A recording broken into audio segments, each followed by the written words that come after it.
What's up, 4th and 5th graders? Alright, so Sean here has been challenging me to an arm wrestling match for quite some time, and it's time to settle it, but there's something on the line. Whoever wins gets to shave the other person's head. Wait, their hair or their head? Their hair. Oh, okay, alright. Alright, Sean, you ready to do this? Yes. Alright. Here we go. Only one arm. I was praying before we start. Okay. Alright, let's do this. Okay, ready? 3, 2, 1.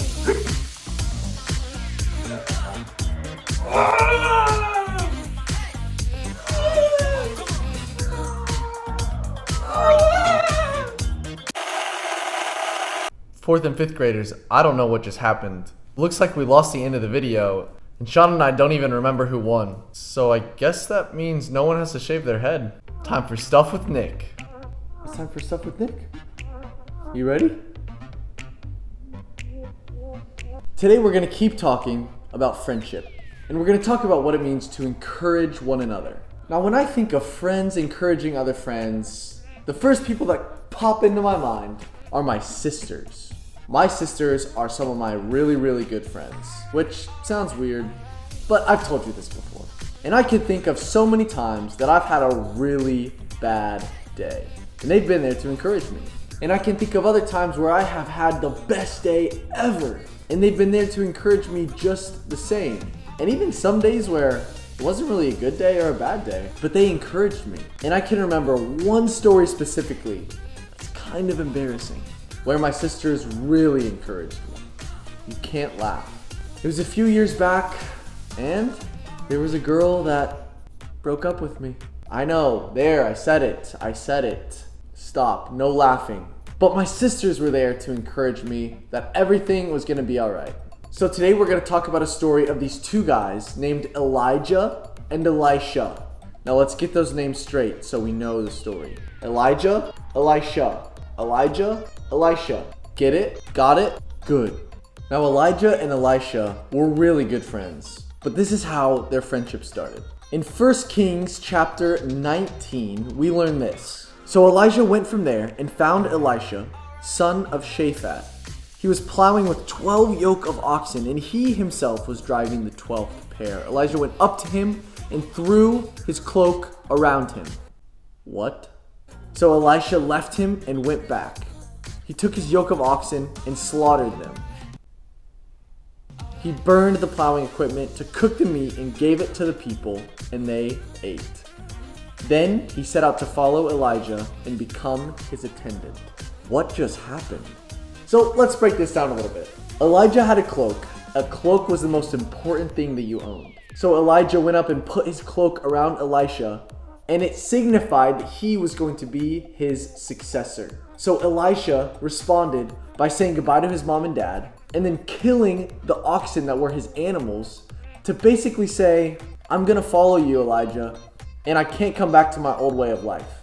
That's a pretty big deal. So then Elisha followed Elijah and became his attendant. So fast forward a little while, and on the last day of Elijah and Elisha's friendship, Elijah was taken up into heaven by God. But before that happened, as they were walking along, they came to the Jordan River. And in order to get across it, Elijah took off his cloak, rolled it up, and hit the water. And as he did that, the water separated so that Elijah and Elisha could walk across the Jordan River on dry ground.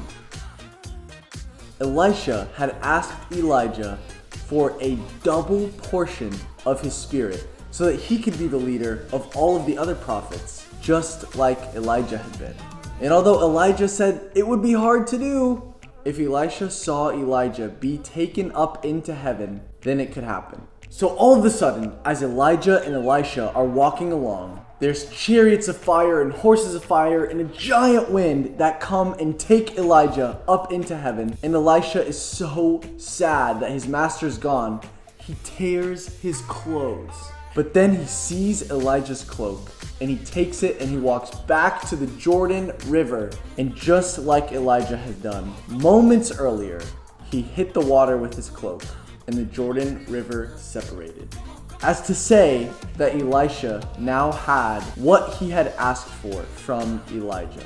Well, that had to be pretty encouraging for Elisha. Elijah had promised him with the cloak at the very beginning of their friendship that he would be his successor. And after all of this time of walking together and being friends, and Elijah being Elisha's master, now it was time for Elisha to take the position of leadership that Elijah had given him. So here's one thing we can learn from this story. Friends encourage one another. If you have a pulse, or if you're breathing while you're watching this, you know that it feels so good when one of your friends encourages you.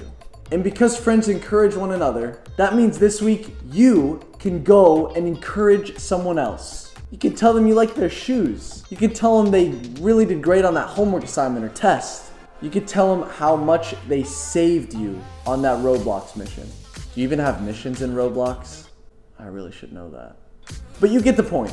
How can you encourage someone else this week? When you go and encourage someone else, you're being an incredible friend and you are showing them the love that Jesus has for us. And you're taking what you're learning from the story of Elijah and Elisha and you are applying it to your life, which is exactly what Jesus asks us to do with the Bible. Have a great week. We can't wait for the 45 Zoom group, either Wednesday at 6:30, Sunday at 12 p.m. We'll see you guys there. Bye.